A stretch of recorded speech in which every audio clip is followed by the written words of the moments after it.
अस्सलाम वालेकुम जी। Morning with Azra Khan में मां तव्हांजी होस्ट ऐं दोस्त अज़रा ख़ान। कीअं आहियो? सभु ठीकु आहियो? उमेद कयूं था ठीकु हूंदव। ऐं हमेशह वांगुरु अॼु बि असांजी इहा दुआ आहे त जिथे बि हुजो ख़ुशि हुजो। मुंहिंजो इहो मतिलबु तकिया कलाम थी वियो हाणे मुंहिंजी ज़ुबान ते अची वई आहे। माना दुआ ॾियणु सुठी ॻाल्हि आहे ऐं मूंखे बि दुआ में यादि रखंदा कयो। मूंखे ॾाढो घटि माण्हू दुआऊं ॾींदा आहिनि, पर जेके ॾींदा आहिनि न मूंखे उन्हनि जी दुआउनि जी ज़रूरत आहे ऐं उन्हनि जूं ई दुआऊं मुंहिंजे लाइ काफ़ी आहिनि। सो बहरहाल वरी बि हिक ॿिए जा माण्हू ख़ैर ख़्वाह रहणु खपे हिक ॿिए जो, ऐं सुठो सोचो, सुठो पायो ऐं सुठो खाओ। मतिलबु ज़िंदगी जो हिकिड़ो इहो बि अहम हुजणु खपे त माण्हू जेतिरो असां सफ़ाई ऐं सुथराई खे पसंदि कंदा आहियूं त ओतिरो जेको आहे असांखे सुठो सोचणु बि खपे ऐं साफ़ु सुथिरो पंहिंजो ज़हन बि रखणु खपे, पंहिंजो दिलि बि साफ़ु रखणु खपे ॿियनि जे लाइ। ऐं असां जॾहिं ॿियनि जे लाइ सुठो सोचींदा आहियूं या ॿियनि जे हिसाब सां असांजी थिंकिंग, असांजी सोच पॉज़िटिव हूंदी आहे त पोइ असांजे लाइ पॉज़िटिव शयूं जेके आहिनि उहे नेचुरली अचणु शुरू थी वेंदियूं आहिनि ऐं पॉज़िटिव माण्हू मिलणु तव्हांखे शुरू थी वेंदा आहिनि, पॉज़िटिव माहौल मिलणु तव्हांखे शुरू थी वेंदो आहे। त जेतिरो थी सघे माण्हू सुठो सोचे, सुठो खाए, सुठो पाए ऐं सुठी निंड करे पूरी। हाणे मतिलबु मां ॾाढो सुधरी वई आहियां। मां मतिलबु हफ़्ते ॾेढ खां वठी जेको आहे मां प्रॉपर निंड कंदी आहियां ऐं सुबुह जो उथी करे वरी नाश्तो कंदी आहियां प्रॉपर। माना मां नाश्ते जी ॾाढी चोर हुयमि, मां नाश्तो कोन कंदी हुअसि। हाणे मुंहिंजो रूटीन ठही वियो आहे, अलाह जो शुक्र आहे, अल्हम्दुलिल्लाह।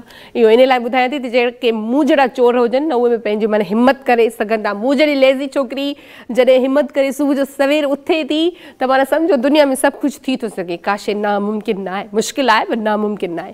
सो बहरहाल ॾाढो पोइ उन्हनि ॾींहंनि खां पोइ हाणे मां डेली जेको आहे न मतिलबु फ्रेश हूंदी आहियां, ॾाढो ॾींहुं सुठो गुज़रंदो आहे। राति जो निंड ईअं अची वेंदी आहे का ख़बर न पवंदी आहे दुनिया में किथे आहियां मां। सो सवेर सुम्हो, सवेर उथो ऐं उहा ई ॻाल्हि आहे, बसि सुठो सोचो, सुठो खाओ पियो ऐं सुठा सुठा प्रोग्राम ॾिसो। उन में मुंहिंजो प्रोग्राम बि शामिलु आहे फस्ट ते।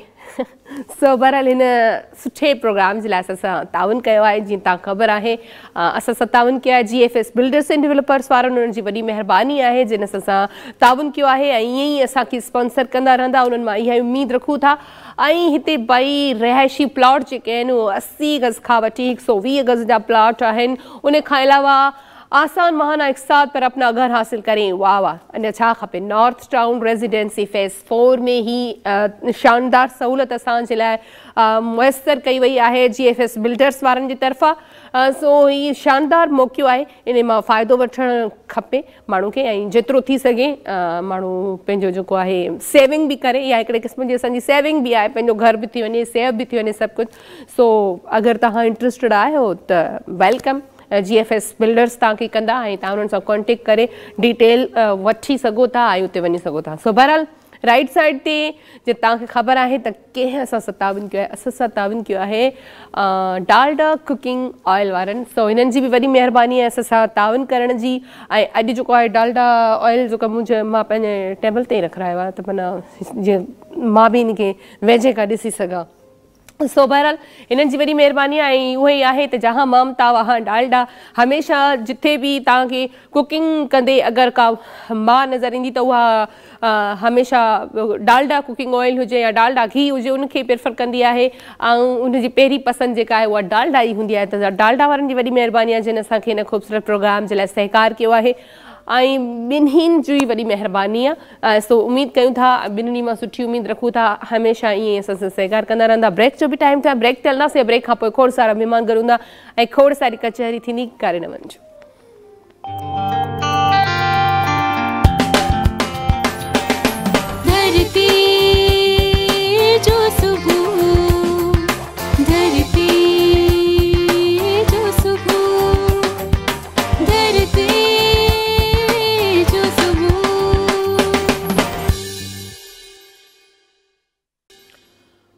वेलकम बैक जी। एक दफ़ो ॿीहर तव्हां सभिनी खे भलीकार कयूं था। ऐं जीअं त तव्हांखे मां पहिरियां ई ॿुधायो त असां ब्रेक ते वञण खां पहिरीं त असां बाद में ईंदासीं त असां वटि खोड़ सारा महिमान गॾु हूंदा ऐं अॼु खोड़ सारी कचहरी थींदी, खोड़ सारे टॉपिक्स ते थींदी ऐं मुख़्तलिफ़ म्यूज़िक बि असांखे ॿुधण जे लाइ मिलंदी। छो जो असां वटि तव्हां ख़बर आहे त को न को सिंगर मौजूदु हूंदा या असां म्यूज़िक कुझु न कुझु असां मौसीक़ी जे हवाले सां पंहिंजे प्रोग्राम में रखंदा आहियूं। छो जो कचहरी जॾहिं थींदी आहे न त सिर्फ़ु कचहरी हुजे त उहा बि शइ असांखे फिकी लॻंदी आहे। त असांजो जेको थीम आहे प्रोग्राम जो त असां वटि म्यूज़िक जे हवाले सां कुझु न कुझु ज़रूरु हूंदो सही, पोइ उहो लाजो भाई हुजे या ॿियो कोई सिंगर हुजे या वरी म्यूज़िक जा खोड़ सारा ॿिया बि पहलू आहिनि, उहो ॿुधण जे लाइ मिलंदा आहिनि, ॾिसण जे लाइ मिलंदा आहिनि। त अॼु बि खोड़ सारियूं शयूं नयूं तव्हांजे साम्हूं ईंदियूं ऐं मां बि तव्हां सां गॾु ॾिसंदमि बि ऐं ॿुधंदमि बि। त सो महिमान असां सां गॾु आहिनि। असां सां जेको आहे जेके मुंहिंजे लेफ्ट हैंड ते आहिनि वाइस चेयरमैन आहिनि सुलेमान मोहम्मद अली ख्वाजा साहब, सब्ज़ी मंडी जा चेयरमैन आहिनि, वाइस चेयरमैन। उन्हनि खे असां वेलकम कंदासीं। अस्सलाम वालेकुम, कीअं आहियो? ठीकु आहियो? शुक्र अल्हम्दुलिल्लाह। वॾी महिरबानी तव्हांजी, तव्हां आयो। उन खां पोइ जेको आहे असां सां गॾु आहिनि प्रोफेसर काशिफ़ मैसर साहब, सो उन्हनि खे बि असां वेलकम कंदासीं। अस्सलाम वालेकुम। वालेकुम अस्सलाम जी। उन खां पोइ जेको आहे असां सां गॾु हूंदा जेके शरनाई असांखे वॼाए ॾेखारींदा, उहे दीदार अली साहब असां सां गॾु आहिनि, उन्हनि खे बि वेलकम कयूं था। ऐं पोइ असां सां जेके मुंहिंजी राइट हैंड ते आहिनि उहे आहिनि असां सां गॾु डॉक्टर मधिया राणा बि असां सां गॾु आहे, जेको आहे साइकोलॉजिस्ट आहे माशाअल्लाह सां, माहिर नफ़्सियात जेके डॉक्टर हूंदा आहिनि, माहिर नफ़्सियात जे हवाले सां उन्हनि सां खोड़ सारी कचहरी कंदासीं। उन्हनि खे सभ खां पहिरियां वेलकम कयूं था। अस्सलाम वालेकुम, कैसी आप? ठीक ठाक, बहुत शुक्रिया आपका आने का। सो असां जा सभु महिमान अची चुका आहिनि। असां जेका पहिरीं असांजी जेका कचहरी आहे उहा असां जेको आहे सुलेमान भाई खां असां स्टार्ट वठंदासीं। अच्छा, सभ खां पहिरियां मुंहिंजो तव्हां खां इहो सुवालु हूंदो त जीअं त तव्हां ख़बर आहे त ज़ाहिरी ॻाल्हि आहे महांगाई एतिरी आहे जो माण्हू कुझु सोचणु मतिलबु वठण खां पहिरीं कुझु सोचे ज़रूरु थो, पर हाणे थोरो घणो पेट्रोल जेको आहे उहो लहंदो पियो अचे न। त पेट्रोल जॾहिं लहंदो आहे त असांजे मुल्क में इहा शइ ॾाढो कॉमन थी वेंदी आहे त भई हाणे असांजूं शयूं जेके आहिनि खाइण पीअण जूं या ख़रीदो फ़रोख़्त जूं जेके बि शयूं आहिनि उहे लहंदियूं। पर सब्ज़ी मंडी में छो पेट्रोल घटि थिए थो, पर सब्ज़ी मंडी में रेट जेके आहिनि भले अगरि पेट्रोल मथे चढ़ी वञे या लहे थो, त सब्ज़ी मंडी में साॻा ई रेट्स आहिनि। त इन जी वजह छा आहे या इन खे कंट्रोल केरु कंदो आहे? कीअं ॾिसंदा आहियो इन्हनि खे? बिस्मिल्लाहिर्रहमानिर्रहीम। ऐं तमामु धरती चैनल जो शुक्रिया अदा थो करियां कि मूंखे मुंहिंजो मौक़ो ॿुधण लाइ करे मूंखे घुरायो हुयो ऐं मुख़्तलिफ़ इशूज़ ते जीअं मुंहिंजी भेण ज़िक्र कयो। सभ खां पहिरीं ॻाल्हि त सब्ज़ीअ जो पेट्रोल सां कोई कंसल्ट कोन्हे, को वास्तो कोन्हे। इन करे सब्ज़ी उहा आइटम आहे जेको हर ग़रीब जी हर अमीर जी ज़रूरत आहे।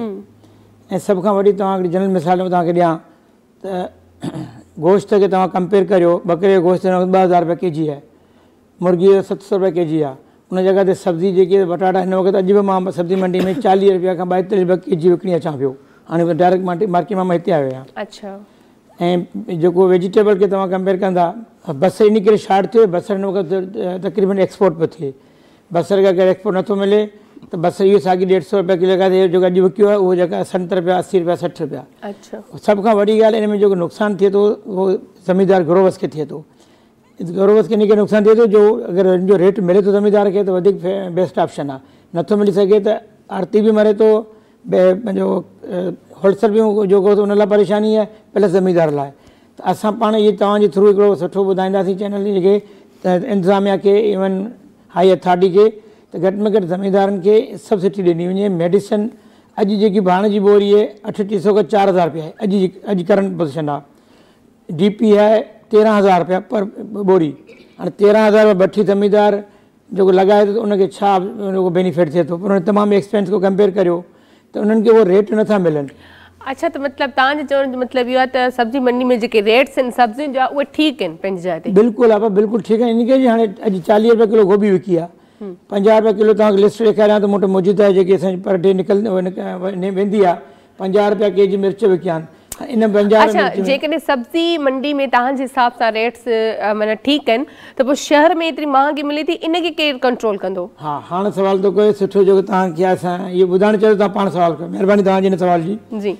असांखां हिन वक़्तु मार्केट में नीलामी थींदी आहे। तव्हां तमामु इलाइक़े जा ट्रेडर्स बि अचनि था, मशाखोर बि अचनि था ऐं शहरी ग्राहक जेका इलाइक़े जो अचनि था। माइक रखी असीं अनाउंसमेंट कंदा आहियूं, उन में जेके जेतिरो वारो खाए थो उहो खणी थो वञे। उन खां पोइ जेको वञे थो जेको वधीक में वधीक प्रॉफिट आहे उहो शहर वारनि खे आहे। इन करे जो बेयर ऑफ सप्लाई जो ड्यूटी आहे, इन ते असां कमिश्नर कराची सां 3-4 दफ़ा मीटिंग कई आहे। DG एग्रीकल्चर से मां पाण ॿ दफ़ा मीटिंग कई आहे कि भाई तव्हां हिननि खे कंट्रोल करियो। इहो टोटल जेको बेयर ऑफ सप्लाई जी ज़िम्मेदारी आहे कि उन शहर में कंट्रोल करे। मार्केट में बिल्कुलु वेजिटेबल सस्ती आहे। बिल्कुलु। सो उहे ॻाल्हाए त मतिलबु असां सब्ज़ी मंडी जे हिसाब सां आम माण्हू खे ख़बर न हूंदी आहे त सब्ज़ी मंडी मां केतिरे किलो जे हिसाब सां खणी आया आहिनि, पर जेके रेट हूंदा आहिनि ॿाहिरि हूंदा आहिनि उहे उन खां महांगा मिलंदा आहिनि। हाणे जीअं तव्हां 40 रुपयनि जी या 50 रुपयनि जी ॻाल्हि कई त उहा ई शइ असांखे ॿाहिरि जेको आहे उहो महांगी ज़रूरु मिले थी। पोइ हाणे उहो ज़ाहिर ॻाल्हि आहे लिस्ट जेका आहे उहा कंहिं बि सब्ज़ी मंडी वारे जे उन ते ठेले ते या जेको उनजो शॉप आहे या जेको वट एवर छा जेको बि चई छॾियो उनखे उन ते लॻल कोन हूंदी आहे। सो बहरहाल जेको आहे असां सां प्रोफेसर काशिफ़ मैसर साहब बि गॾु आहिनि, उन्हनि खां पुछंदासीं सर जीअं असां महांगाई ते ॻाल्हायूं पिया त ईअं ई ज़ाहिरी ॻाल्हि आहे तालीम बि असांजे लाइ ज़रूरी आहे। जिथे असां चाहींदा आहियूं त असांजे मुल्क में सस्ताई हुजे, गुरबत थोरी घटि थिए, ईअं असां चाहींदा आहियूं त अॼु जो असांजो जेको ॿारु आहे उहो बि पढ़ियलु लिखियलु हुजे, पर हिन महांगाई जे दौर में माण्हू तालीम बि अफोर्ड नथा करे सघनि। तव्हां एज़ अ प्रोफेसर छा चवंदो? महिरबानी अदी, मसलो वरी बि साॻियो ई अचे थो तालीम जे जेका महांगाई त गवर्नमेंट जा जेके इदारा आहिनि उहे ओतिरा न आहिनि जेतिरे जंहिं तादाद में हुजणु घुरिजनि। जेकॾहिं असां तइलीम जी ॻाल्हि कयूं त तव्हां इदारा पहिरियों ॾिसो, पहिरियों स्कूल्स प्राइमरी एजुकेशन आहे, पोइ आहे जेका सो सेकेंडरी एजुकेशन आहे, उन पोइ हायर सेकेंडरी एजुकेशन आहे, कॉलेज एजुकेशन आहे, ऐं पोइ यूनिवर्सिटी लेवल ते जेका सो एजुकेशन अचे थी। हाणे पहिरियों तव्हां प्राइमरी लेवल खे ॾिसो त उते जेतिरा इदारा एस्टेब्लिश थियणु घुरिजनि ओतिरा इदारा एस्टेब्लिश नथा थियनि।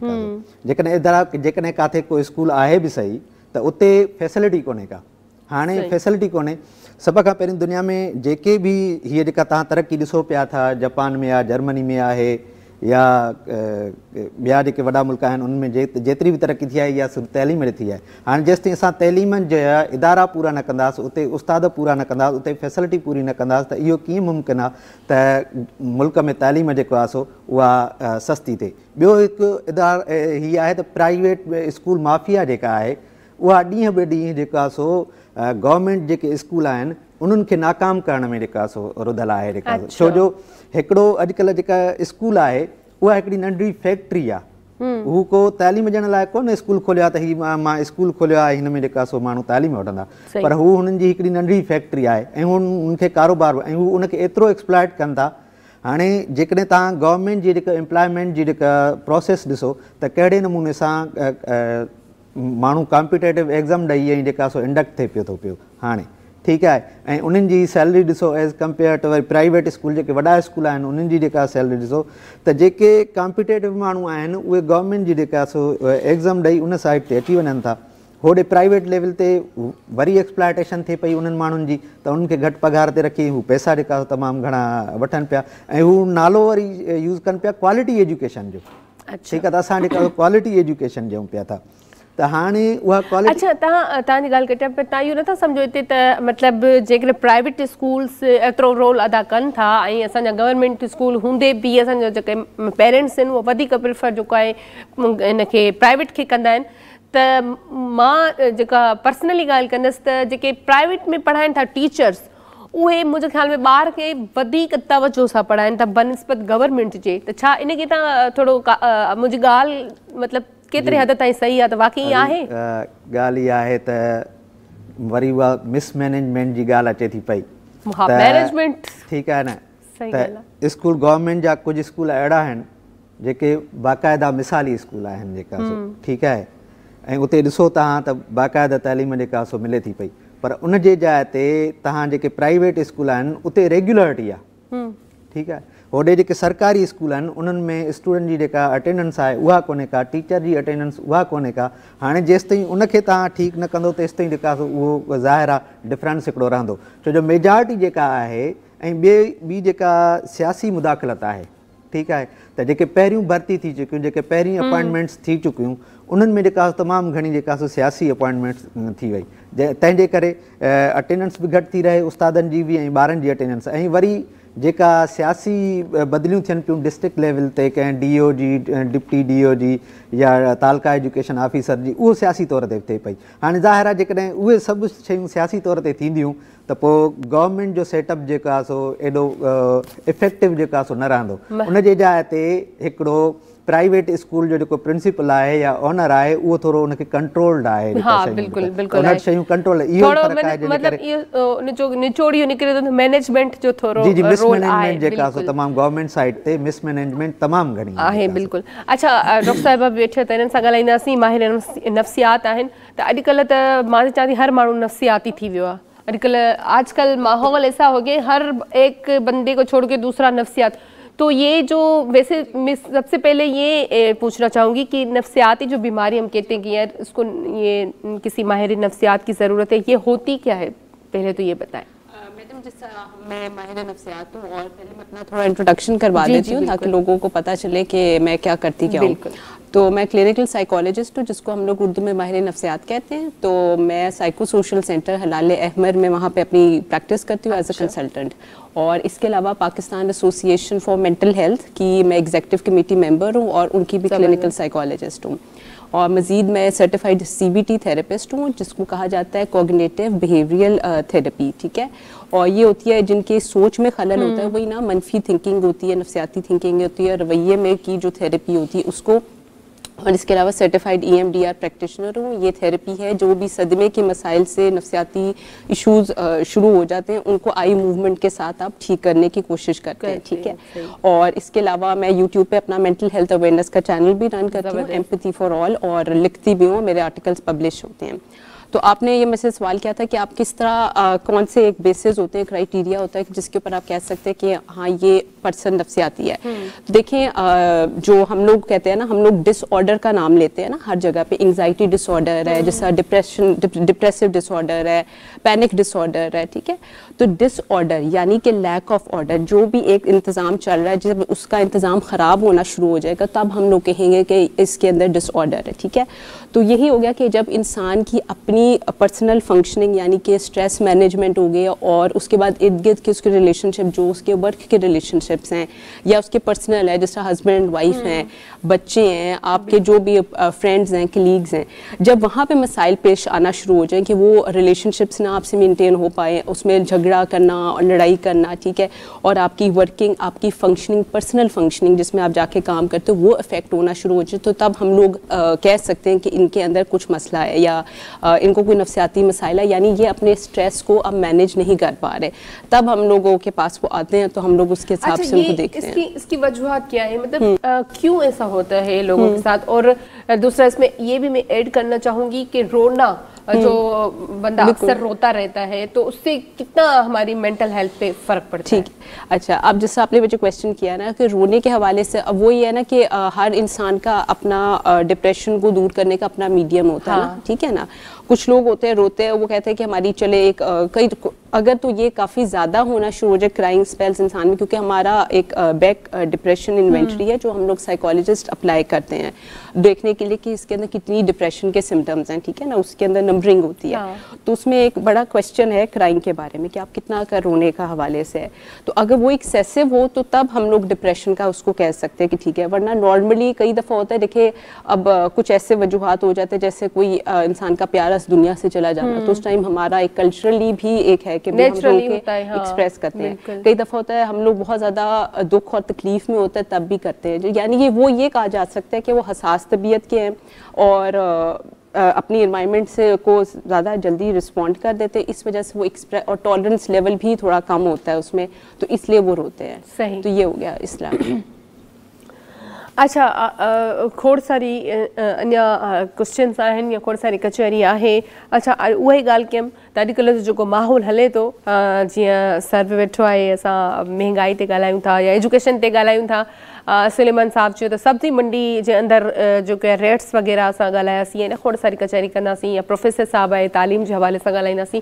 पर इहो जीअं मां ॻाल्हि कई त असांजी सॼी कचहरी में असां कुझु न कुझु म्यूज़िक बि ॾींदा आहियूं न, त असां अॼु जेको न शेर न ई ॿुधंदासीं। हूअं त तव्हां ॿुधी हूंदी शादियुनि में हेॾा होॾा, पर अॼु जेको आहे असां सिर्फ़ु हुन सां मुंहिंजे ख़्याल में दुहिल सां गॾु वॼाईंदा आहिनि, त अॼु असां सिर्फ़ु शेर न ई ॾिसंदासीं त हे कीअं था वॼाइनि। इन में कोई सॉन्ग वग़ैरह चवंदा आहियो तव्हां या सहरो चवंदा आहियो, छा चवंदा आहियो? जी लतीफ़ सरकार जी पहिरीं शुरूआत था कयूं। अच्छा, आयरानी होत पुनल वाह वाह वाह, इन खां शुरूआत कयूं। ठीक है ठीक है।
ज़बरदस्त ज़बरदस्त। अच्छा इहो भला तव्हां कॾहिं खां था वॼायो, केतिरी उमिरि खां? अभी 30 साल थी विया आहिनि। 30 साल मतिलबु इलाही यंग उमिरि खां। कीअं सिखियो, कंहिंखे ॾिसी शौक़ु थियो? बसि असांजे पंहिंजे वालिद साहब खां सिखियो, ख़ादिम हुसैन सां। अच्छा हा बाबा हो असांजो अच्छा ख़ादिम हुसैन, उन खां सिखियऊं। मतिलबु उनखे ॾिसंदा हुआ त तव्हांखे बि शौक़ु थियो त मां बि? हा नंढड़ा हूंदा हुआसीं बाबा खे ॾिसंदा हुआसीं, इहो कमु कंदा त ॿिया मुंहिंजा जेके भाउर आहे हा ॿ भाउर ॿिया उन्हनि जो एॾो ध्यानु कोन हो। अच्छा को कहिड़ी फील्ड में वियो कहिड़ी में। सही मुंहिंजो वरी शौक़ु हो, बाबा चयो बाबा तव्हां वॼाईंदव। सही पोइ तव्हांखे शौक़ु आहे मुंहिंजो बाबा शौक़ु आहे मूंखे चयो बाबा तव्हां पोइ बिस्मिल्लाह कयो त केतिरो टाइम लॻो तव्हांखे सिखण में मूंखे त तक़रीबन 12 महीना लॻी विया साल पूरो लॻी वियो मतिलबु साल सिखण पूरो लॻी वियो ज़बरदस्त ऐं बाक़ी ज़ाहिर ॻाल्हि आहे ॾुखियो बि आहे हिकिड़ो कमु अॼु साह जी नालनि मां अचे थो ऐं हिकिड़ो बाक़ाइदो सॉन्ग चवणो पए थो अच्छा सिंगर्स जीअं रियाज़ कंदा आहिनि या पंहिंजे आवाज़ खे बहितर करण जे लाइ रियाज़ करिणो पवंदो आहे उन्हनि खे या ख़्यालु रखंदा आहिनि त छा ही बि रखंदा आहिनि पर ब्रेक खां पोइ हिननि खां इहो सुवालु पुछंदासीं वठो था ब्रेक ऐं ब्रेक खां पोइ हिन करे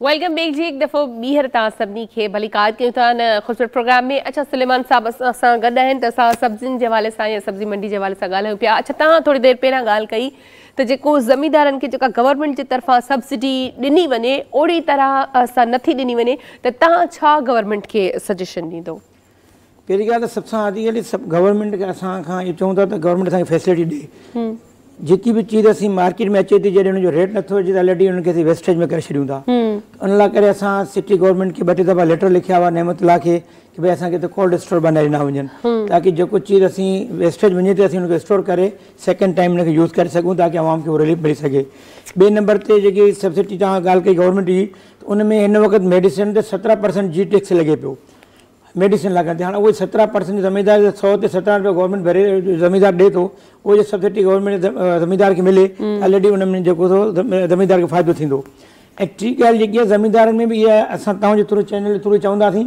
त ज़मीदार में बि अवेयरनेस अचणु खपे हा बिल्कुलु पॉइंट इहा आहे की ज़मीदार जेतिरो 2 मिंट पंहिंजी ज़मीन जा चकर हणी बाद में अची होटल ते वेही रहियो उन पंहिंजी पूरी सॼो जेकी लाइफ आहे उन ॾींहं में गुज़ारे वरिती उन वरी पंहिंजो सोचियो कोन त मूंखे मुंहिंजे फ्यूचर लाइ छा सोचणो आहे इन लाइ असीं चाहियूं था त मुख़्तलिफ़ चैनल जे थ्रू उन्हनि खे जेको आहे अवेयरनेस ॾिनी आहे माण्हुनि में तव्हांजो फ्यूचर तव्हांखे कुझु बनाइणो तव्हांखे कारोबार करिणो पवंदो पंहिंजी ज़मीन ते तवजो ॾियणी पवंदी नवां जेको टेक्निकल चीज़ूं अचनि पियूं उन्हनि खे या यूटिलाइज़ करियो उन सां तव्हांखे फ़ाइदो थींदो उते हुन में एनजीओ थो अचे गवर्नमेंट अचे उन में असांजी जेके बि मार्केट कमेटी जेकी सपोर्ट खपंदी आई एम बाउंड असीं तव्हांखे तयारु आहियूं अच्छा सर ॿियो हिकिड़ो इहो सुवालु पुछंदा जीअं तव्हां वेस्टेज जी ॻाल्हि कई ऐं तव्हां चयो त असां इन खे सेव करे सघूं था जिथे असांजो एतिरो सारी सब्जी या फ्रूट वग़ैरह जेको आहे वेस्ट थिए थो उन खे असां सेव करे सघूं था सेव कीअं कबो आहे इहो थोरो इन जे बारे में ॿुधाइजो जेको रखंदा आहिनि तरीक़ोकार जीअं सब्जी निकिरंदी आहे मार्केट पहुचंदी आहे सब्जी जी एज आहे तक़रीबन 18 खां 20 कलाक आहे ॾिसो सब्जी हमेशह सब्जी हिकिड़ो सिंधी मिसाल में हिकिड़ो कोल आहे सब्जी जॾहिं राति जो मूंखे विकिणो सुबुह मां तव्हांखे विकिणंदुसि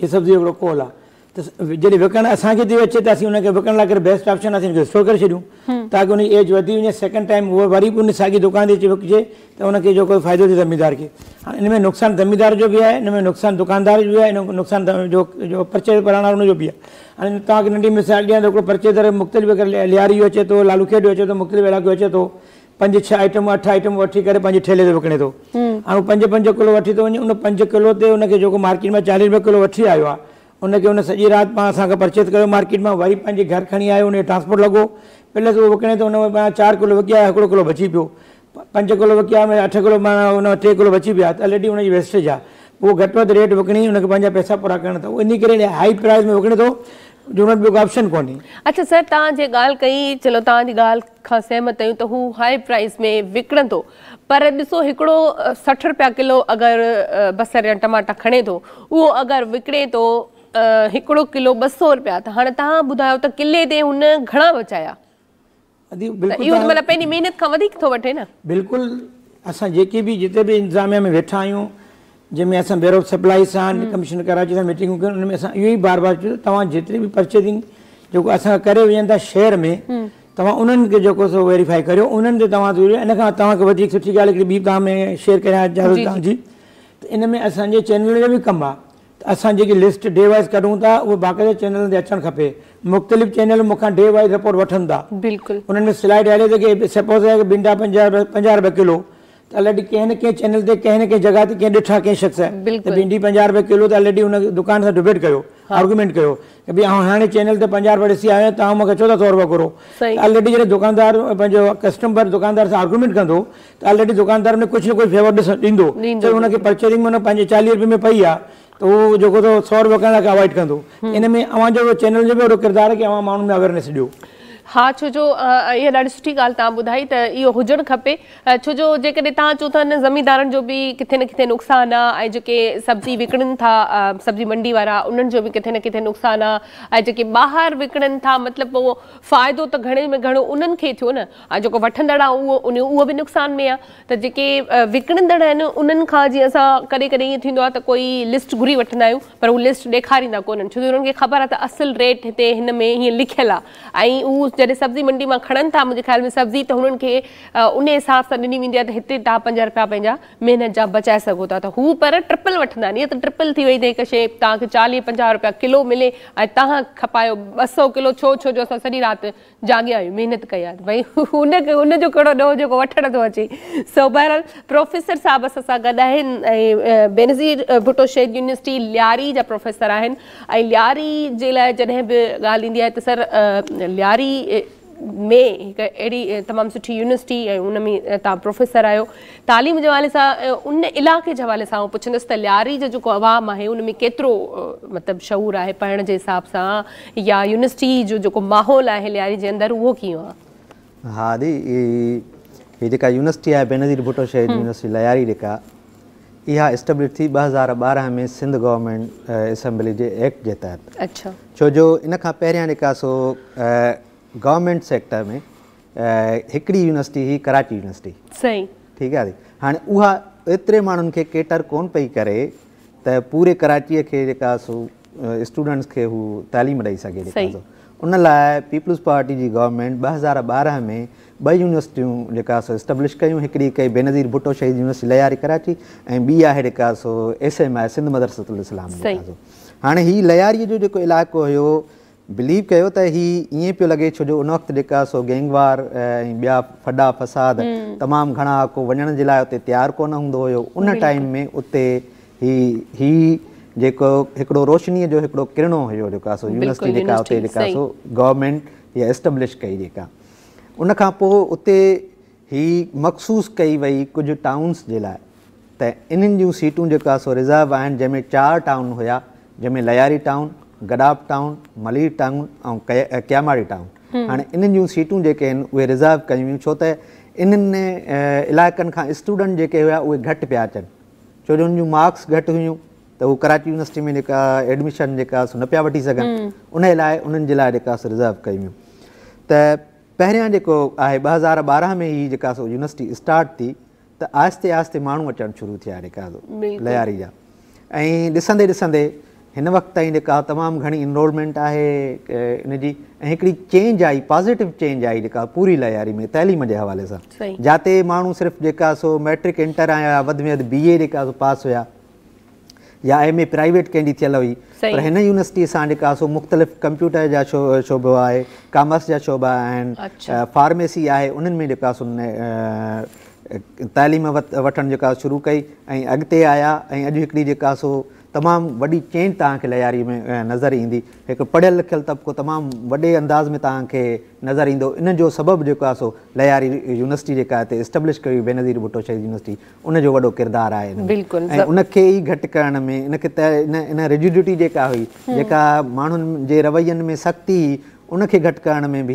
लियारी यूनिवर्सिटी जो जेको आहे सो हिकिड़ो वॾो किरदारु आहे इन जॻह ते, ऐं हिकिड़ो तमामु वॾो स्टेप आहे गवर्नमेंट जो लियारी यूनिवर्सिटी ते। अच्छा, डॉक्टर साहिबा भी बैठी आहे, वही ॻाल्हि त असां ओवरऑल हमने ऐसी बातें की हैं जो हमारी मतलब साइकोलॉजिस्ट से मिलती जुलती हैं, और नफ्सियात का जहाँ पर जिक्र होता है ना, तो ऐसी चीज़ें महंगाई, डिप्रेशन और जाहिर सी बात है इन्हीं चीज़ों से बंदे को पैदा होता है। लेकिन हम बात कर रहे थे रोने से, और दूसरा अभी इसमें मैं ऐड करूँगी कि स्क्रीनिंग, हमारे जो स्क्रीन टाइम है वो क्या होनी चाहिए, क्योंकि हम कभी कभी इतना मोबाइल यूज़ करते हैं, इतना TV देखते हैं कि उसमें गुम हो जाते हैं घंटों, तो कितना नुकसान होता है इस सवाल? देखिए आजकल मैं जितने केसेस देख रही हूँ ना, तो अपने क्लिनिकल प्रैक्टिस में तो इवन बहुत ही यंगर एज ग्रुप जो है ना, इवन 35, 36 या इवन इससे भी कम, उसमें काफ़ी ज़्यादा मसाइल आ रहे हैं कॉग्निटिव एबिलिटीज़, यानी सोचने समझने की जो सलाहियत है ना हम लोगों की, वो मैंने देखा है कि काफ़ी क्लाइंट्स का जब पूछते हैं उनकी, क्योंकि मैं हिस्ट्री फिर बहुत डिटेल से लेनी पड़ती है, आप जब तक हिस्ट्री अच्छी नहीं लेते, जब तक आप अच्छा डायग्नोसिस नहीं करोगे, जब डायग्नोज नहीं करोगे तो ट्रीट नहीं अच्छा करोगे।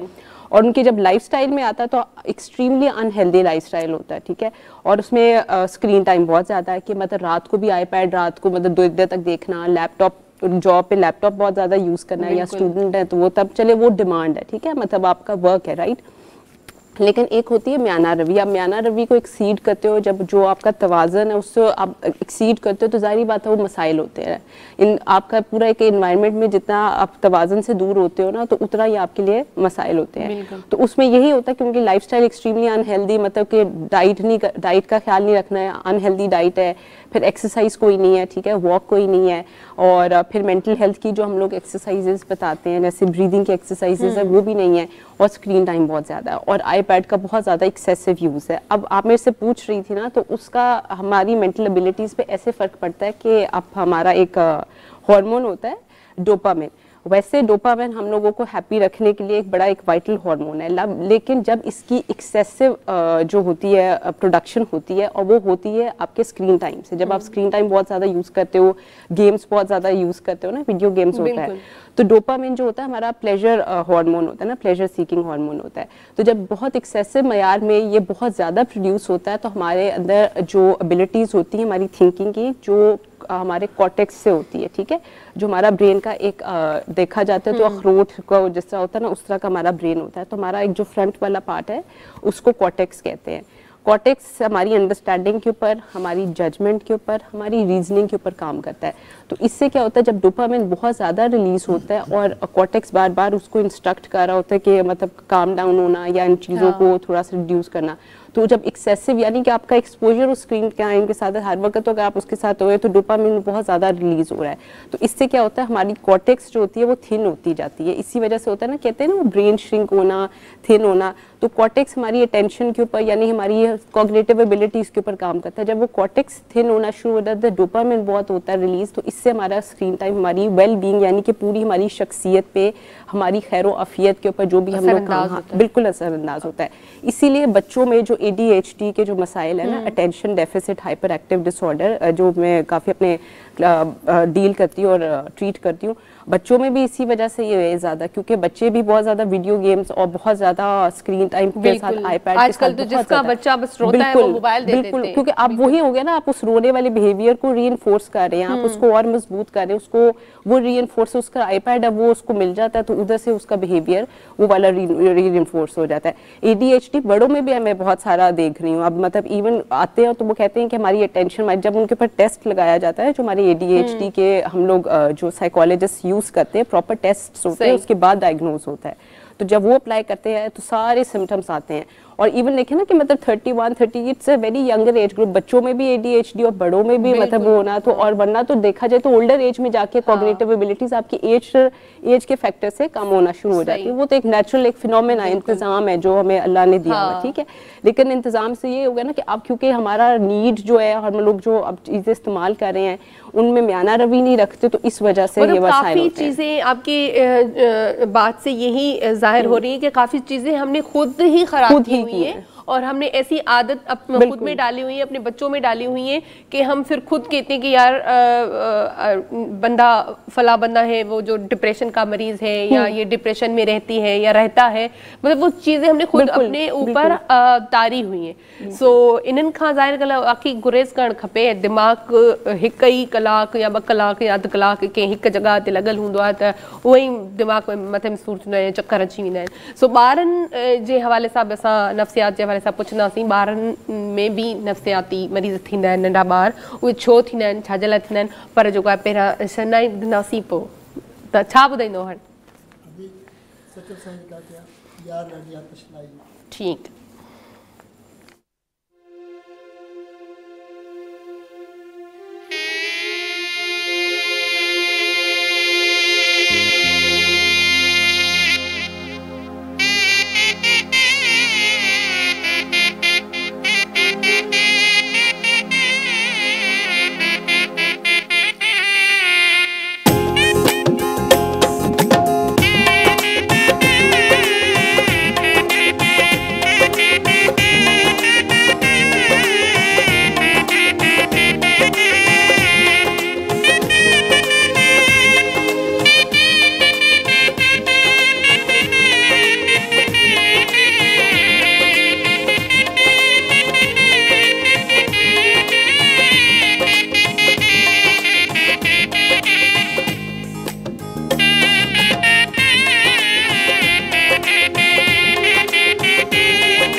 वाह वाह वाह, ज़बरदस्त यार, ॾाढी इश्क आतिश सिलाई है।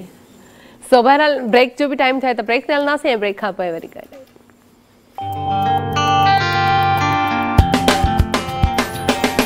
धरती जो सुबह, धरती जो सुबह, धरती जो सुबह।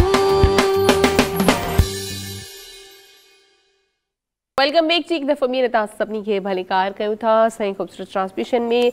असां हिन ख़ूबसूरत प्रोग्राम लाइ असां सहकार कयो आहे, जिन तव्हां सभिनी खे ख़बर आहे GFS बिल्डर्स एंड डेवलपर्स वारनि उन्हनि जी वॾी महिरबानी आहे। नॉर्थ टाउन रेजिडेंसी फेज़ 4 में ही आसान महाना के साथ पर अपना घर हासिल करे।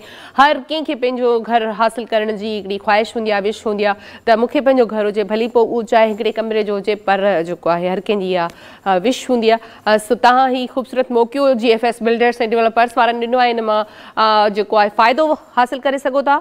ऐं डिटेल्स जेके आहिनि उहे तव्हां नंबर स्क्रीन ते ईंदो आहे, जॾहिं बि असां ॾेखारींदा आहियूं त तव्हां उतां कॉल करे वठी, टोल फ्री नंबर बि हूंदो आहे त तव्हां उन्हनि ते कॉल करे पंहिंजो डिटेल वठी सघो था। या अगरि तव्हां इंट्रस्टेड आहियो त आसान किस्तुनि ते अगरि तव्हांखे पंहिंजो घर मिले या प्लॉट मिले या दुकान मिले त ॿी कहिड़ी ॻाल्हि खपे असांखे, ॿियो छा खपे। सो बहरहाल मुंहिंजे राइट हैंड ते जेको आहे तव्हांखे नज़र ईंदो हूंदो डालडा कुकिंग ऑयल। ऐं हमेशह इहो असां टाइटल ॾिठो आहे हुनजो, जहाँ माम था वहाँ डालडा। सो जिते माउ हूंदी आहे उते डालडा खे प्रिफर वधीक कंदी आहे। ऐं हमेशह हर घर जी ज़रूरत रहियो आहे डालडा कुकिंग ऑयल हुजे, चाहे डालडा घी हुजे। ऐं 80 साल जे लॻभॻि हिननि जी हिन कंपनी खे थी वियो आहे। त ॾिसो, पाकिस्तान जेको आहे आज़ादु थियण खां पहिरीं बि हिननि जी पहिरीं कंपनी हिननि जी हुई, त मयार जेको आहे उहो ॾिठो वेंदो आहे। एतिरनि सालनि ताईं जेकॾहिं हीअ कंपनी आहे त ज़ाहिरी ॻाल्हि आहे मयारी शइ ॾिए पई। ऐं सो बहरहाल हिननि जी वॾी महिरबानी आहे असां सां सहकार करण जी, असां स्पॉन्सर करण जी। सो GFS ऐं डालडा वारनि जी वॾी महिरबानी आहे ॿिन्ही जी असां सां स्पॉन्सर करण जी। सो बहरहाल सुलेमान साहब असां सां गॾु आहिनि। अच्छा, असां सब्ज़ी ते ॻाल्हायूं पिया, रेट्स ते ॻाल्हायूं पिया। अच्छा, हमेशह जीअं तव्हां चओ था त इहा ॾाढी सुठी ॻाल्हि कई तव्हां त हिकिड़ी लिस्ट जेका आहे उहा हर चैनल ते या अख़बार वग़ैरह में ॾियणु खपे, हुजणु खपे, त हिकिड़े आम माण्हू खे बि ख़बर पए त जेके असुलु जेकी सब्ज़ी जा रेट आहिनि उहे छा आहिनि। छो जो ठेले वारा जेके आहिनि या सब्ज़ी वारा जेके आहिनि उहे पंहिंजा रेट लॻाए छॾींदा आहिनि, पर जॾहिं बि उन्हनि खां अगरि बार्गेनिंग कबी बि आहे त हू इहो ई चवंदा आहिनि त भई असांखे सब्ज़ी मंडी खां ई एतिरे में थो मिले, असां छा बचाईंदा हूंदासीं 10-20 रुपया बसि। इहो अमूमन उन्हनि जो इहो तकिया कलाम हूंदो आहे त 10-20 असां बचायूं था, एॾी महिनत सां खणी अचूं था। हालांकि जिथे तव्हां ॿुधायो था त 40 खां 50 वरी हू 100-200 250 ताईं बि विकिणींदा आहिनि।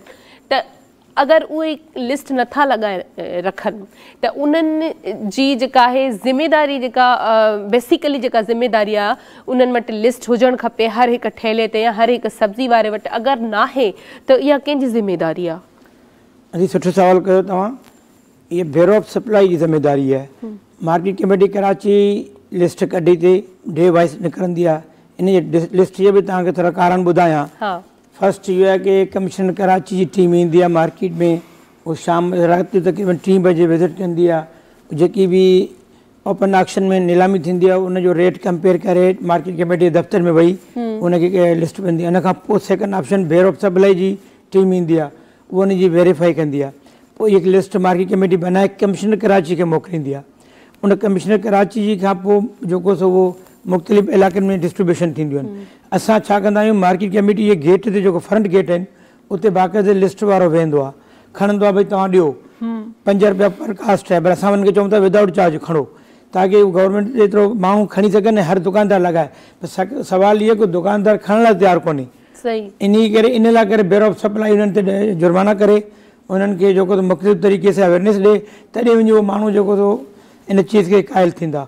वरना सेकंड ऑप्शन जेको असांखे ॾिसण में अचे थो, इहे माण्हू जी रड़गोड़ा हूंदी, रिज़ल्ट कुझु कोन्हे।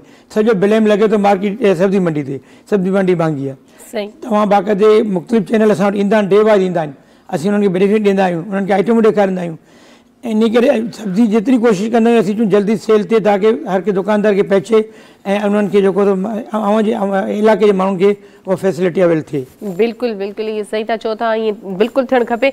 अच्छा, प्रोफेसर साहब बि असां सां गॾु आहिनि, त जेको आहे असां यूनिवर्सिटी जे हिसाब सां पुछंदासीं, तव्हांजी यूनिवर्सिटी में लॻभॻि केतिरा स्टूडेंट आहिनि हिन वक़्तु?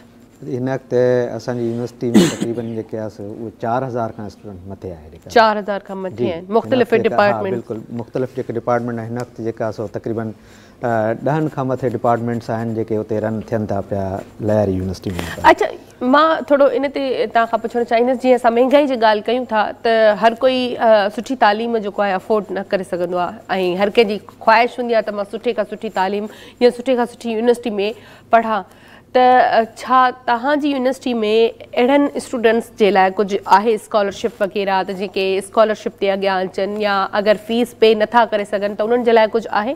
अरे बिल्कुलु, जेका तव्हां ॾाढी इहा सुठो सवाल कयो आहे त बेनज़ीर भुट्टो यूनिवर्सिटी वाहिद यूनिवर्सिटी आहे हिन कराची रीजन में जंहिंमें घटि खां घटि फीस जेका सो वरिती वञे थी। हाणे ॿिया प्रोग्राम्स जेके कराची यूनिवर्सिटी में हलनि था, SMI में हलनि था या जेके प्राइवेट यूनिवर्सिटीज़ में हलनि था, उन्हनि जी घटि में घटि जेका आहे उहा 6 महीननि जी पर सेमेस्टर जेका फीस आहे उहा जेका सो 40,000 खां 50,000 रुपया आहे। ठीकु आहे नी। ऐं जॾहिं त हिते लयारी यूनिवर्सिटी जी जेका टोटल फ़ी आहे उहा 16,000 रुपया आहे जेका। ठीकु आहे पर सेमेस्टर। वरी उन जे लाइ ॿियो ऑप्शन जेको चवां थो त स्टूडेंट जे लाइ छा आहे, स्टूडेंट जे लाइ स्कॉलरशिप्स आहिनि जेका। ठीकु आहे, उहो सिंध गवर्नमेंट जे तरफ़ां बि जेके ज़कात जे थ्रू अचनि थियूं मिलनि थियूं उन में बि अचनि थियूं ऐं हायर एजुकेशन कमीशन जे थ्रू जेके स्कॉलरशिप्स अचनि पियूं उन जे थ्रू अचनि पियूं। वरी अञा टियों प्रोग्राम बि आहे स्टूडेंट जे लाइ त जंहिंजी GPA 73.1 या 3 आहे उन जी जेका बि फीस आहे उहा यूनिवर्सिटी उनखे रिटर्न कंदी आहे हर स्टूडेंट खे। वॾे में वॾो फ़ाइदो स्टूडेंट जो इहो आहे त कंहिं बि यूनिवर्सिटी, सिंध जे कंहिं बि यूनिवर्सिटी में ईअं न आहे त यूनिवर्सिटी उहा फीस स्टूडेंट खे जेका सो वापसि ॾे जेका सो ही तमामु घणा अपॉर्चुनिटीज़ आहिनि जंहिंजे करे हिते जेका असांजे यूनिवर्सिटी में जेको रेशो आहे उहो ग़रीब ॿारनि जे तइदाद जेका उहो वधीक आहे। ज़बरदस्त स्कॉलरशिप जेका सो वधीक मिलंदी ऐं हुजण बि खपे, छो जो उहा ई ॻाल्हि आहे त ख़्वाहिश हर कंहिंजी हूंदी आहे त मां सुठी खां सुठी तालीम हासिलु कयां ऐं कॾहिं कॾहिं होशियारु ॿार बि पोइ ते रहिजी वेंदा आहिनि, पोइ उन्हनि जे लाइ हिकिड़ो इहो ज़रियो हूंदो आहे स्कॉलरशिप या तव्हां जेके ॾसियो पिया सहूलियतूं, त इहो तमामु सुठो आहे ऐं सिंध गवर्नमेंट जो हिकिड़ो सुठो क़दम आहे। मां तव्हांखे ॿुधाईंदो हलां त कंप्यूटर साइंस डिपार्टमेंट में ऐं ॿिया डिपार्टमेंट में उन्हनि हायर एजुकेशन कमीशन जा प्रोजेक्ट्स जेके आहिनि उहे विन कया आहिनि या जेके स्पेशल माण्हू आहिनि ब्लाइंड आहिनि उन्हनि जे लाइ हिकिड़ी लठ जेका सो कंप्यूटर जे ज़रिए चिप जे ज़रिए उन्हनि जेका सो ठाही आहे ऐं उहा बि सिंध गवर्नमेंट जे प्लेटफॉर्म ते उहे खणी विया आहिनि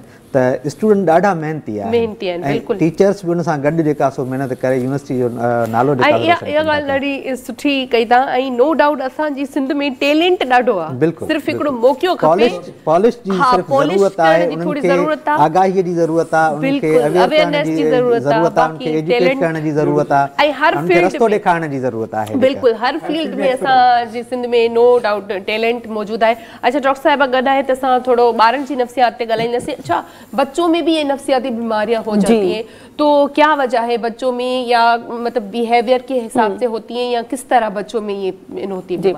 अच्छा ऐसा है मैडम, जितना मैंने अपना क्लिनिकल एक्सपीरियंस किया हुआ है, ठीक है, और फिर मेरा काफ़ी इंटरेस्ट भी है, ठीक है, और मैं यहाँ पे ये भी कोट करना चाहती हूँ कि मेरे 2023 में 2 आर्टिकल पब्लिश हुए थे जो मैंने चाइल्डहुड ट्रॉमा पे ही लिखे थे। मतलब बचपन के सदमात पे ही लिखा था। एक मेरा मेडिकल हेरल्ड में छपा था और एक मेरा सोल में छपा था जो डाउ यूनिवर्सिटी का न्यूज़लेटर है। 2 अलग आर्टिकल्स थे, तो डिफरेंट सिचुएशंस के हिसाब से। तो आपने मेरे से ये पूछा ना, सबसे जैसा प्रोग्राम का जब स्टार्ट हुआ था तो आपने मेरे से पूछा था ना कि क्या वजूहात होती हैं कि ये नफ्सियाती मसाइल हमारे में चलना शुरू हो जाता है या आना शुरू हो जाते हैं। देखिए हमारा ये बायोकेमिकल एक रिस्पॉन्स होता है, यानी कि खुशी के हार्मोन्स कम हो जाना और मतलब जिसमें आपके डिप्रेसिव के वो ज़्यादा होना। खुशी के हार्मोन्स कम होते हैं तो सीधे हो गया इम्बैलेंस की वजह से। अब इन्वायरमेंट बहुत ज़्यादा रोल प्ले करती है ना, ठीक है, कि हमारा इन्वायरमेंटल फैक्टर्स भी होते हैं जो हमें डिप्रेशन की तरफ लेके जाते हैं। अब आप बच्चों के हवाले से मेरे से पूछा है, तो देखिए बच्चों की सबसे पहले जो फाउंडेशन होती है वो मदर्स वूम में होती है ना, ठीक है, तो सबसे पहले तो वहीं से ही स्टार्ट होना शुरू हो जाता है। अगर सपोज मदर अंडर स्ट्रेस रही हो ड्यूरिंग प्रेगनेंसी, उसको बहुत ज़्यादा इन्वायरमेंट से स्ट्रेस का सामना करना पड़ा है, तो हमारे स्ट्रेस के बाकायदा हार्मोन्स होते हैं जिनको हम लोग कहते हैं कॉर्टिसोल और एड्रीनालिन। तो जब ये बहुत ज़्यादा मिकदार में उस माँ में प्रोड्यूस होंगे तो प्लेसेंटा के थ्रू जैसे न्यूट्रिएंट्स उस बच्चे को जा रहे हैं, या स्ट्रेस हार्मोन्स भी जाते हैं। अच्छा। तो वो जाके ब्रेन की ग्रोथ के ऊपर इफेक्ट करते हैं, यानी कि ब्रेन का जो डेवलपमेंट है ना उसके ऊपर इफेक्ट करते हैं। ये तो और कुछ जेनेटिकली भी अगर उसने अपने माँ बाप से जीन्स में भी उसके आ गया। फिर आती है एनवायरनमेंट। अब एनवायरनमेंट भी बहुत ज़्यादा प्ले रोल करती है ना बच्चों की, क्योंकि अब बच्चे ही होते हैं ना, सीड्स तो वही होती हैं, बाकी तो इंडिविजुअल तो बड़ा वही बनता है ना।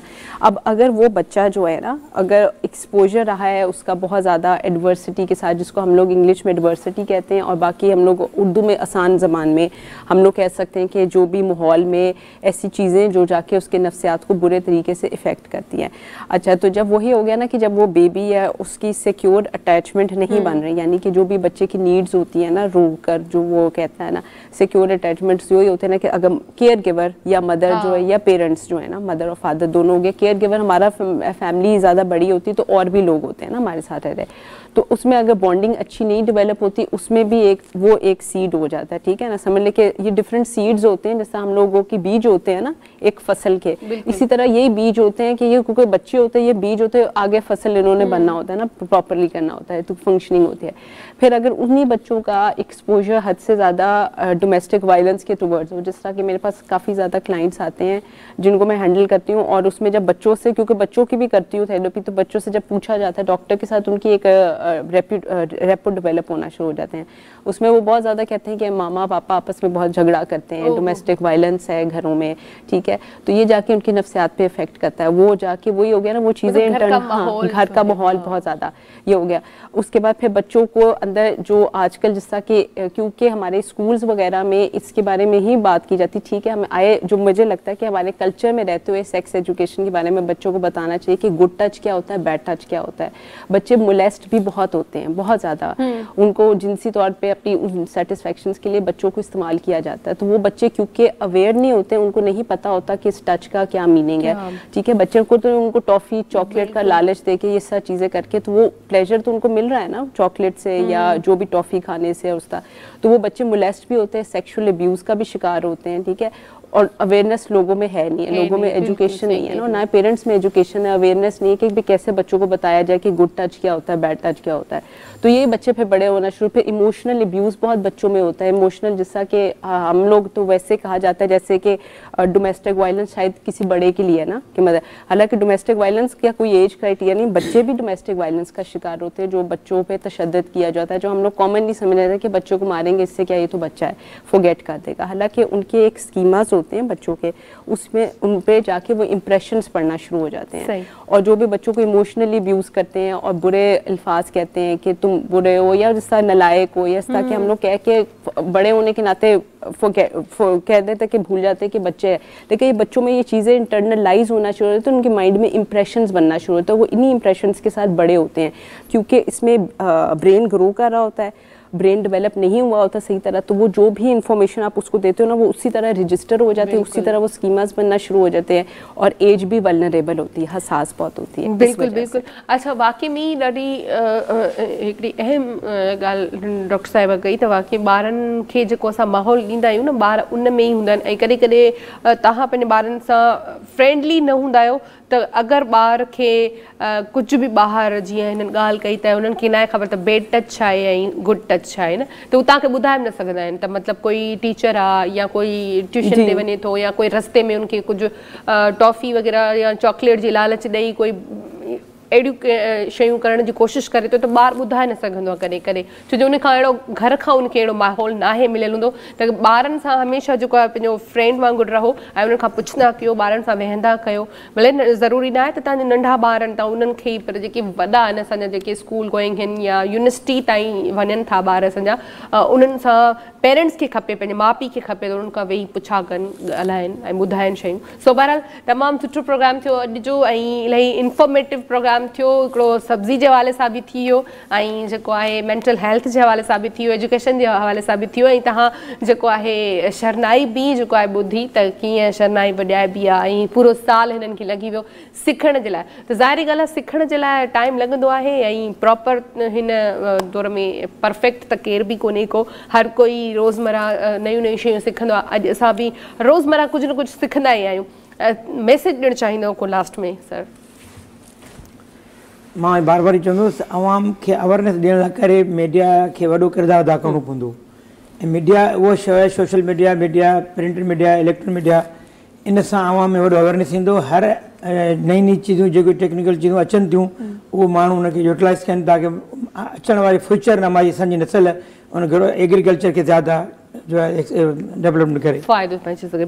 तव्हां हा दी जेका सो तालीम इल्मु रोशनी आहे, इल्मु हिकु रोशनी जा किरणा आहिनि। जहालत जेका सो अंधेरो आहे, उन्हनि अंधेरे खे ख़तमु करण जे लाइ जेका तालीम जेका ज़रूरी आहे, ऐं तालीम बि उहा जेका सोच वीचार ऐं फ़िक्र वारी तालीम आहे उहा जेका सो त दुनिया जाड़े जदीदियत ॾे वञे थी उहा तालीम जेका सो असां हासिलु कयूं। मां शहर चई त पढ़ी त परूड़ न त चप न चोर चिब, ड्रोड़ी चढ़ी ड्रिब त बि पेर न पसी पिरी, पढ़ी पुरजी की न की रुगो चप चोरी तो चिब, ड्रोड़ी चढ़ी ड्रिब तभी पैर न पसी पिरी।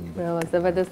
आप कोई मैसेज देना चाहेंगे? जी बिल्कुल, मैं पहले तो थैंक यू कहती हूँ धरती टीवी का कि इन्होंने मुझे बुलाया और आवाम को मैसेज जा रहा है मेंटल हेल्थ के ऊपर। और जहाँ तक एक है कि अवेयरनेस यहाँ पे लोगों में अभी ठीक है धीरे धीरे आ रही है, लेकिन स्टिल पाकिस्तान में बहुत मेंटल हेल्थ के ऊपर अवेयरनेस की ज़रूरत है, क्योंकि मेल अडेप्टिव ट्रेस यानी रवैये में जो भी खलल होता है, सोच में खलल होता है, इसकी काफ़ी हद तक ऑनसेट जो है चाइल्डहुड से शुरू हो सकता है, कुछ बड़े होने तक भी होता है।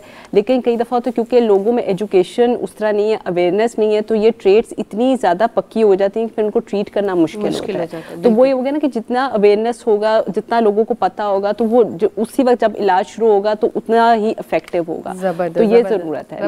और बहुत शुक्रिया आप सबका, आपका बहुत शुक्रिया तव्हांजी महिरबानी, तव्हांजी महिरबानी, तव्हां आयो ऐं जेको मोकिलणी आहे कोन वरी उहो ई रोज़मर्रा जी आऊं इहो ई चवंदसि त ज़िंदगी रही। त वरी सुभाणे गॾूंदासीं किन मेहमाननि सां, किन ॻाल्हियुनि सां, किन चेहरनि सां गॾु। तेसिताईं मूंखे मुंहिंजी पूरी टीम खे ॾींदो इजाज़त। अल्लाह हाफ़िज़। ऐं आख़िर में जेको आहे अदा खां सेशन जी।